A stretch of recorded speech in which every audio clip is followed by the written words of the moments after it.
السلام علیکم ویورز، کیسے ہیں سب لوگ؟ امید کرتا ہوں کہ سب لوگ خیر خیریت سے ہوں گے اور خوشباش ہوں گے۔ آج ہم بات کریں گے چنگیز خان کی فتوحات کے بارے میں۔ اس سے پہلے اگر آپ ہمارے چینل پر نئے ہیں تو ہماری ویڈیو کو لائک کر دیں اور بیل آئیکن کو یاد سے پریس کر دیں تاکہ ہماری ہر آنے والی ویڈیو سب سے پہلے آپ تک پہنچتی رہے۔ ویڈیو شروع کرنے سے پہلے ہم بات کر رہے ہیں پچھلی ویڈیو کے بارے میں۔ اس میں ہم نے بات کی تھی کہ چنگیز خان کون ہے اور وہ کہاں پیدا ہوا تھا۔ اس ویڈیو میں ہم بات کریں گے کہ چنگیز خان کی فتوحات، ٹھیک ہے۔ چنگیز خان یعنی تموجن قید سے نکلنے کے بعد اپنے ہونے والے سسر کے گھر جا پہنچا۔ اس نے بورتے سے شادی کی اور تحفے میں سسرالیوں نے اسے سمور کی انتہائی قیمتی پوستین دی۔ تموجن اپنی دلہن اور قیمتی پوستین کو لے کر اپنے گھر واپس چلا آیا۔ تموجن نے پرامن زندگی گزارنا شروع کر دی، لیکن تموجن کے فرشتوں کو بھی یہ خبر نہیں تھی کہ اس کی دلہن بورتے اور پوستین اس کے لیے کتنی کارآمد ثابت ہوگی۔ تموجن خانہ بدوشوں کی طرح دریاؤں کے کنارے کنارے زندگی گزار رہا تھا۔ تموجن جانوروں کا شکار کر کے مچھلیوں اور پھلوں پر اپنا گزر بسر کر رہا تھا، اور پھر ایک دن تموجن کو معلوم ہوا کہ جس جگہ کا پڑاؤ ہے اس کے قریب ہی منگولوں کا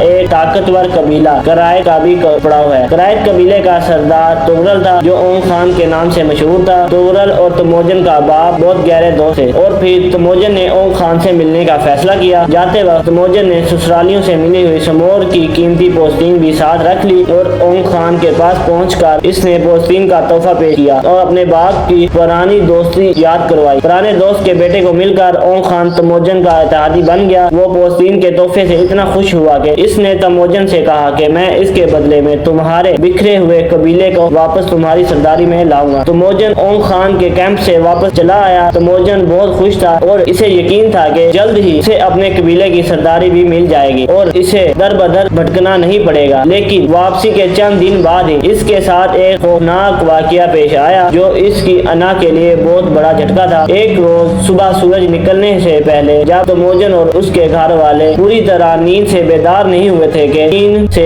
بے شمار گھوڑوں کے ٹاپوں سے دہلنے لگی۔ تموجن پر اس کے باپ کے ایک دشمن قبیلے مرکد نے حملہ کر دیا تھا۔ یہ وہی قبیلہ تھا جس کے ایک شخص کی سابقہ بیوی بولن کو تموجن کا باپ یسو گئی راستے سے چھین کر اپنے قبیلے میں لے آیا۔ اس حملے کو دیکھتے ہوئے تموجن سمجھ گیا تھا کہ اب یہ بدلہ لینے کے لیے آ رہے ہیں۔ تموجن نے فوری طور پر اپنی بیوی بورتے کو ایک بیل گاڑی میں چھپایا اور اپنے بڑے ملازم کو کہا کہ اسے جتنا دور ہو سکے لے جاؤ۔ بیوی کو ایک طرف بھیج کر تموجن اپنے بھائیوں اور ماں کے ساتھ دوسری طرف نکل گیا تاکہ حملہ آور اس کے پیچھے جائیں اور اس کی بیوی کو نہ پکڑ سکے۔ لیکن ستم ظرفی دیکھیں کہ اس کی بیوی والی بیل گاڑی پکڑی گئی اور تموجن بحفاظت پہاڑوں میں پہنچ گیا۔ مرکد قبیلے نے اپنا پرانا حساب چکا لیا تھا۔ تموجن کی بیوی ان کے قبضے میں تھی جیسے کبھی ان کی لڑکی بولن تموجن کے باپ یسو گئی کے قبضے میں تھی۔ جب تموجن کو پتا چلا کہ اس کی بیوی کو اغوا کر لیا گیا ہے تو وہ غصے میں کھولتا ہوا کرائت قبیلے کے سردار اونگ خان کے پاس پہنچا۔ اس نے اپنی بیوی کو واپس لانے کے لیے مدد طلب کی۔ اونگ خان نے اپنے وعدے اور دوستی کی خوب لاج رکھی اور اس نے اپنے قبیلے کے 20,000 سپاہی تموجن کے ساتھ بھیج دیے۔ اسی دوران اس کا بچپن کا دوست جموکا بھی اپنے 20,000 جنگجو لے کر اس کی مدد کو آن پہنچا۔ اتنا بڑا لشکر اپنے ساتھ دیکھ کر تموجن کے حوصلے آسمان کو چھونے لگے۔ وہ مرکد قبیلے کی اینٹ سے اینٹ بجانے کے لیے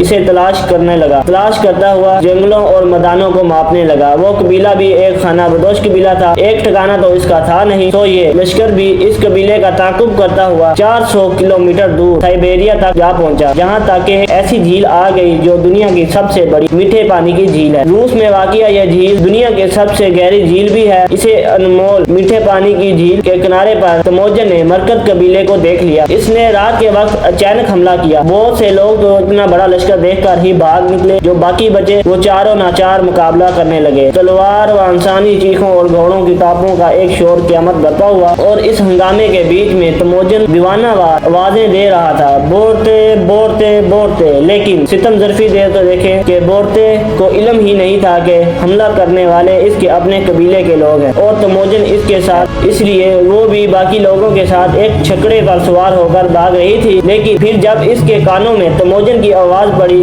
تو وہ پہچان گئی، محبوب شوہر کی طرف بھاگی۔ تموجن نے اسے گھوڑے پر سوار کر لیا اور دونوں پھر سے ایک ہو گئے، اور پھر دونوں مرتے دم تک ساتھ رہے۔ اس کے بعد مرکد قبیلے کے جو بھاگ سکے وہ بھاگے، جو موجود رہے ان میں سے ایک بھی زندہ نہ بچ سکا۔ عورتیں تموجن کے پاس پہنچ چکی تھی، لیکن یہاں ایک مسئلہ تھا۔